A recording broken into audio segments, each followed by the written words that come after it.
ಎಲ್ಲರಿಗೂ ನಮಸ್ತೆ. ನನ್ನ ಹೆಸರು ಲಕ್ಷ್ಮೀನರಸಮ್ಮ ಅಂತೇಳಿ. ನಾವು NGOದಲ್ಲಿ ಕೆಲಸ ಮಾಡ್ತಾ ಇದ್ದೀವಿ. ನಾವು ಸುಮಾರು ವರ್ಷಗಳಿಂದ ಇವರು ಮಂಗಳಮುಖಿಯರಿಗೆ ಕೆಲಸ ಮಾಡ್ತಾ ಇದ್ದೀವಿ.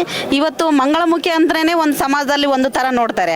ಅಂಥದ್ರಲ್ಲಿ ಶೋಭಾ ಅವರು ಸುಮಾರು 15 ವರ್ಷದಿಂದ ಈ ಒಂದು ಜಾಗ ಹಿಡ್ಕೊಂಡು ಹಣ ಕೊಟ್ಟು ಆ ಜಾಗದಲ್ಲಿ ಅವ್ರು ಕಷ್ಟಪಟ್ಟು ಭಿಕ್ಷೆ ಮಾಡಿ ಇಷ್ಟು ದೊಡ್ಡ ಗುಡಿ ಕಟ್ಸಿದ್ದಾರೆ. ಅದನ್ನು ಕಾಪಾಡ್ಕೊತ ಬರ್ತಾ ಇದ್ದಾರೆ. 15 ವರ್ಷದಿಂದ ಇಲ್ಲಿವರೆಗೂ ಕಾಪಾಡ್ಕೊಂಡು ಬರ್ತಾ ಇದ್ದಾರೆ. ಅಂಥ ಗುಡಿ ಜಾಗದಲ್ಲೇ ಅಂಗನವಾಡಿ ಕಟ್ತೀವಂತ ಇವತ್ತು ಸರ್ಕಾರ ಆ ಥರ ಬರ್ತಾ ಇದೆ.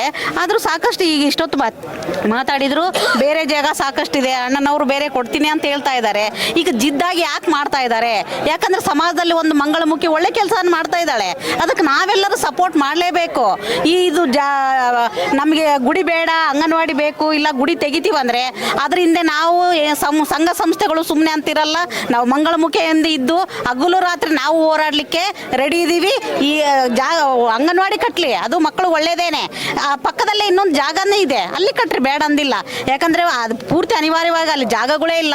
ಪೂರ್ತಿ ನಮ್ಗೆ ಗುಡಿ ಜಾಗ ಒಂದೇ ಇರೋದಂದರೆ ಅದು ಬೇರೆ ಮಾತು.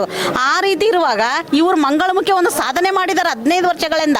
ಸುಮ್ಮನೆ ಅಲ್ಲ, ಒಂದು ಜಾಗದಲ್ಲಿ ಗುಡಿ ಕಟ್ಟಿಸಿ 20-30 ಲಕ್ಷ ಖರ್ಚು ಮಾಡಿ ಆ ಗುಡಿನ ನಿರಂತರವಾಗಿ ಪೂಜೆ ಮಾಡ್ಕೊತ ಇದ್ದಾರೆ. ಅವರ ಆ ಸೇವೆ ಮಾಡ್ಕೊತ ಅದನ್ನು ಬಿಡಿಸಿ ಇವತ್ತು ಮಾಡ್ತೀವಂದ್ರೆ ಯಾರು ಒಪ್ಪೋದಿಲ್ಲ.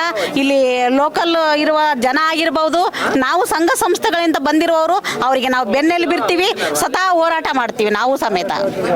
Thank you so much ma'am.